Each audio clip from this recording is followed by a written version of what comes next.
Welcome to the Breath of Life podcast. Today's topic is the importance of forgiveness, and we are doing a deep dive into some really transformative source material from the Breath of Life series. But before we get into the heavy theology, I want you to imagine something for a second. Okay, I'm ready. Imagine you have this multi-million-dollar mortgage, and it's completely wiped clean by your bank. Like maybe it's a clerical error or just this sudden act of unbelievable corporate generosity. But whatever it is, your massive, totally insurmountable debt is forgiven. You are entirely free. Which, would be the greatest day of anyone's life. Right, exactly. So you're riding that high, you walk out of the bank, and immediately you spot a neighbor who owes you $5 for like a cup of coffee you bought them last week. Oh, no. And you immediately call the police to have them arrested for theft. That sounds completely insane. It's absurd. It's almost sociopathic. Yet, according to the really fascinating source material we're exploring today, this is exactly the kind of psychological and spiritual contradiction we engage in every single time we hold on to a grudge. It really is a striking contradiction, and it perfectly encapsulates the core tension of what we are unpacking today, because we are looking at this collection of theological texts and pastoral study notes, and their entire focal point is the actual mechanics of forgiveness. And what immediately struck me about these materials is how they refuse to treat forgiveness as just, a polite social construct. Yeah, it's not just manners. Right. We are so used to the idea of being the bigger person, usually just to keep the peace at a tense family Thanksgiving or something. Yeah. But these texts strip all of that superficiality away. They approach forgiveness as an urgent matter of spiritual and physical health. They really do. The framework they present is remarkably uncompromising. If you look at the structure of the argument, it establishes this stark binary. So on one end of the spectrum, you have the absolute freedom of divine grace. And on the other end, you have the toxic, destructive state of what the text calls bondage, which is the direct result of unforgiveness. The author leaves very little room for a middle ground here. You are either actively participating in grace or you are suffocating in bondage. Which brings us to the architecture of how this actually works. Because it's not just a nice idea. The texts dive deep into a concept they refer to as a spiritual law. Yes, exactly. And they base this heavily on a couple of specific biblical passages, namely Matthew 6.14 and Mark 11.25. The premise they extract from these verses is that your ability to receive divine forgiveness from God is directly, inextricably linked to your willingness to forgive others. It's a direct flow. But I have to pause here, because the terminology used in the pastor's notes gave me pause. They explicitly use the word obligation. They define it as a duty, a demand of conscience. That phrasing is definitely the linchpin of the theological argument they're making. But wait, calling it an obligation feels incredibly transactional to me. Well, if I am severely wronged by someone, and I only force myself to forgive them because I feel a strict obligation to save my own spiritual skin, is that even genuine forgiveness? I see what you mean. It sounds less like grace and more like a coerced contract, like paying a toll just so my own road stays clear. That is a very perceptive challenge because, if it's done purely out of selfish fear, the authenticity of the act comes into question.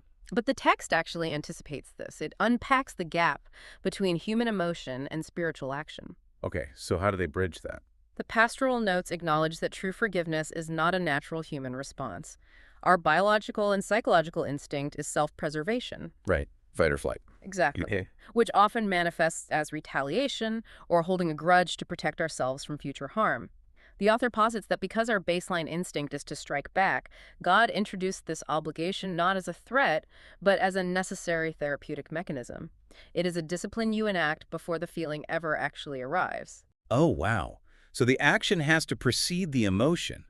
You don't wait to feel forgiving. You execute the obligation, and the healing follows. Precisely. If we look at how the text synthesizes another passage, 1 John 1.8-9, it describes confession and forgiveness as a balm that heals the sin-sick soul. Think about the mechanics of plumbing for a second. Okay, plumbing, I'm with you. If you have a pipe designed to channel fresh water, but you put a massive blockage at the outflow, the water doesn't just quietly stop. It backs up. It backs up, it stagnates, and eventually the pressure compromises the integrity of the entire system. The pipe bursts. So the resentment acts as the blockage. If I refuse to pass the grace outward to the person who hurt me, I am essentially capping the pipe, and the toxicity just floods backward into my own life.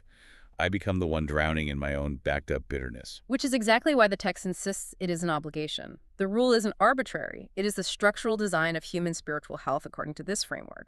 If you don't keep the system flowing, the contamination destroys the vessel. That makes so much sense. And it brings us perfectly to the story I mentioned at the very beginning, the multi-million-dollar debt. To illustrate this block pipe phenomenon, the source material leans on a very famous narrative. The parable of the unforgiving servant. Yes, from Matthew chapter 18. And when you actually break down the historical context of the numbers used in this story, the scale of the disconnect is staggering. The contrast is deliberately hyperbolic to make a point about human nature. So Jesus describes a king settling accounts, and a servant is brought in who owes 10,000 talents. Which sounds like a lot, but what does that actually mean? Well, to put that into perspective, a single talent was roughly equivalent to 20 years' wages for a day laborer. Wait, 20 years for one talent? Yes. So 10,000 talents was an astronomical sum. It's hundreds of thousands of years of labor. It was an unpayable debt meant to represent the sheer magnitude of human failing against divine perfection. So the king's initial reaction is pure justice, right? Sell the man, his wife, his children, everything he owns. Right. But when the servant begs for time, the master does something unprecedented. He doesn't just grant an extension. He exhibits what the text defines as absolute divine grace. He completely absorbs the loss. The slate is wiped totally clean. And this is where the psychology of the narrative becomes so revealing, because you would assume that receiving a pardon of that magnitude would fundamentally transform the servant's character. You'd think he'd walk out of that throne room just radiating generosity. But instead, he walks out and finds a fellow servant who owes him 100 denarii, which is essentially about 100 days' wages. So not insignificant, like it's a few months' rent. Sure, it's a real debt, but it is microscopic compared to what he was just forgiven. And he violently chokes a man. Right. He demands payment immediately. And when the fellow servant uses the exact same plea for patience that worked on the king, the first servant coldly throws him into debtor's prison. It forces us to ask a really dark question about human nature. Yeah. Why does receiving grace not automatically make us gracious? The source material seems to point toward a profound cognitive dissonance.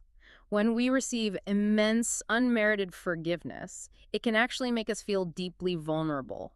We didn't earn our freedom. It was handed to us, leaving us entirely dependent on someone else's mercy.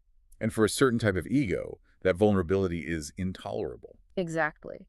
So how does the servant regain a sense of control and superiority? By harshly exerting power over someone beneath him. He enforces strict justice on his peer to compensate for the uncomfortable grace he received from his superior. He weaponizes the tiny debt to make himself feel powerful again. That is a terrifying mirror to hold up to ourselves, especially when the text outlines the consequences. The king finds out, calls him wicked, and hands him over to the jailers to be tortured. The implication being that the servant built his own prison. Yeah. And the text uses this parable to establish that receiving grace requires a continuous daily practice of dispensing it. This is highlighted in the source's examination of Luke chapter 17, where the disciples ask Jesus how often they must forgive an offender. Oh, right. They suggest 7 times. Yeah, assuming that represents the absolute zenith of human patience. I mean, realistically, if a coworker actively sabotages my projects 7 times in a single afternoon, my patience is long gone by incident number 3. Most people would absolutely agree with you, but the text emphasizes Jesus' reply, 70 times 7. Now, the author makes it very clear this is not a literal math equation. Right. You aren't supposed to keep a little ledger in your desk drawer, tally up to 490 offenses, and then gleefully exact your revenge on the 491st. No, not at all. It's a metaphor for an infinite lifestyle. The pastoral notes argue that forgiveness must become a reflex. It has to be a continuous habit woven into your daily existence. So whether you are dealing with a driver cutting you off in traffic or a family member making a deeply cutting remark at dinner. Exactly. The outflow of grace has to match the infinite inflow you receive. Okay, so if we accept the text's premise that forgiveness is an absolute continuous requirement, that naturally leads to a massive, highly practical dilemma. What happens to us physically and emotionally when we simply refuse to do it. This is where things get really serious. Yeah, the Breath of Life material uses a very heavy word to describe the state of the unforgiving mind, and that word is bondage. The author provides a meticulous definition for that term, actually. They define bondage as the tenure of an enslaved person, a state of being bound by compulsion, servitude, or subjugation to a controlling person or force. It is not just a passive feeling of sadness. Subjugation to a controlling person. That phrasing implies that unforgiveness actually surrenders your autonomy. It does. The text argues that unforgiveness releases active, destructive powers into a person's life. When you refuse to forgive, you are not punishing the offender. You are punishing your own nervous system. You allow anger, frustration, and bitterness to take root. The source goes so far as to state that these toxic forces will actively deteriorate a believer's physical life. Think about the physiological reality of holding a grudge. Your cortisol levels spike. Your jaw tightens. You lose sleep rehearsing imaginary arguments in the shower. Oh, I've definitely done the shower No, argument. we all have. But in doing that, you are physically tethered to the person who harmed you. Which brings up the absolute hardest part of this entire deep dive. It is the scenario that I think every single listener has wrestled with at some point. The lack of an apology. Yes. What if they never apologize? If a business partner steals from you and walks away completely unbothered, or an ex-partner causes profound emotional damage and just moves on with their life, the idea of forgiving someone who isn't even sorry feels deeply wrong to our sense of justice. It goes against every instinct. Doesn't forgiving them without an apology just make you a doormat? Aren't you just letting them off the hook? That is the ultimate hurdle. And the text offers incredibly uncompromising guidance on this exact scenario. The author writes, and I quote, "He is obligated to forgive if he never receives an apology." That's a tough pill to swallow, giving grace into a void of silence. It is difficult, but the text offers a massive paradigm shift to help the reader process it. The fundamental misunderstanding is the belief that forgiveness is about the other person. The author clarifies that forgiveness is not about letting the offender off the hook. It is entirely about getting yourself off the hook. So, by withholding forgiveness, I am basically drinking poison and waiting for the other person to die. That old adage aligns perfectly with this text's philosophy. When you harbor unforgiveness, you remain in that state of bondage. The person who hurt you still dictates your emotional state. They still ruin your mornings. They still command your mental energy. So they're living rent-free in my head. Exactly. By choosing to forgive, even without the closure of an apology, you are unilaterally taking back your autonomy. You sever the chain. And what about the justice aspect? The theological comfort the text provides is that justice is still served, but it is handled by God, not by you. You are relieved of the burden of being the executioner, which allows you to step out of the prison cell and experience reconciliation with your own peace of mind. Okay, so logically, I understand that I need to sever the chain to save myself. But how do you actually do that on, like, a random Tuesday when the memory suddenly hits you like a truck? It's not easy. You can't just flip a switch and pretend the pain doesn't exist. But the Breath of Life notes provide two brilliant, highly tangible metaphors for how this healing actually manifests. Let's start with the physics metaphor. The author grounds the process of forgiveness in a very relatable physical reality. They compare unforgiveness to frozen water, a block of ice, and they compare divine love to heat.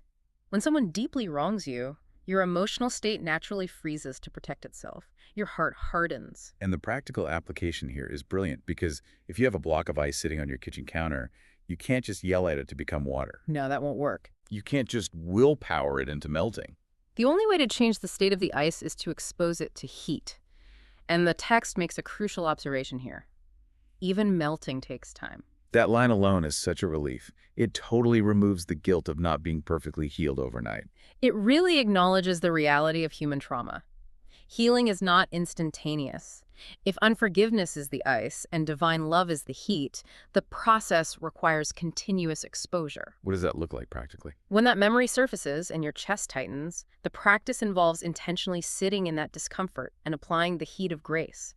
Reminding yourself of the immense debt you were forgiven, shifting your perspective to your own spiritual health, and actively releasing the desire for revenge. Just constantly bringing the heat back to the ice. Yes. Over time, through repeated exposure to that heat, the author suggests our cold hearts will thaw, become fluid, and flow freely again. That continuous exposure leads directly into the second concept, which I think shatters a very common societal myth. We hear the phrase forgive and forget so often that we assume amnesia is the benchmark of true forgiveness. Right. People think if they remember, they haven't forgiven. Exactly. If I still remember what they did, I must not have really forgiven them. But the source material vehemently pushes back against that. The text explicitly states, forgiveness does not make you forget the memory. The author recognizes that demanding someone forget a profound trauma is not only impossible, it's psychologically damaging. Amnesia is not a requirement for grace. The distinction the text makes is incredible. It says that the ability to forgive was provided, but the ability to forget was not. Instead, the memory is transformed. Yeah. It becomes like a physical scar. That's a powerful image. If you have a deep cut on your arm, the body repairs it, but it leaves a mark. The scar is visibly there. It is undeniable proof that a real damaging wound occurred. But, and this is the turning point, it doesn't hurt when you press on it anymore. The scar metaphor is profound because a scar is fully healed tissue. It looks different than the surrounding skin, and you will carry it with you permanently, but the pain receptors in that specific area are no longer firing. The trauma has been neutralized. The author writes, "You will sometimes remember incidents, but the incidents won't hurt anymore." That feels like an actually achievable goal. It validates the reality of the offense while removing its power to cause present-day suffering. And according to the pastoral notes, this transformation from an open wound to a painless scar is the ultimate metric for personal growth. How so? The text suggests that spiritual maturity isn't about floating through life without ever getting hurt. It is measured by your reaction to past triggers. When a specific memory or an encounter with an old offender, something that previously would have hijacked your nervous system, derailed your focus, sent you into a spiral of rage, when that suddenly arises and you realize it no longer controls your emotional temperature, that is the definitive proof of growth. It is the evidence that the heat has successfully melted the ice. It reclaims the narrative entirely. It's not about ignoring the reality of the harm done. It's about neutralizing the poison of the memory so it can no longer compromise your system. Exactly. So, looking back at the entire architecture of forgiveness the Breath of Life material has laid out for us today, we have traversed a fairly intense landscape. We started by examining the spiritual law, the necessity of keeping the internal plumbing clear so that resentment doesn't back up and drown our own souls. We analyzed the psychology behind the parable of the unforgiving servant, highlighting the absurdity of hoarding our petty grievances when we have been the beneficiaries of such massive, unearned grace.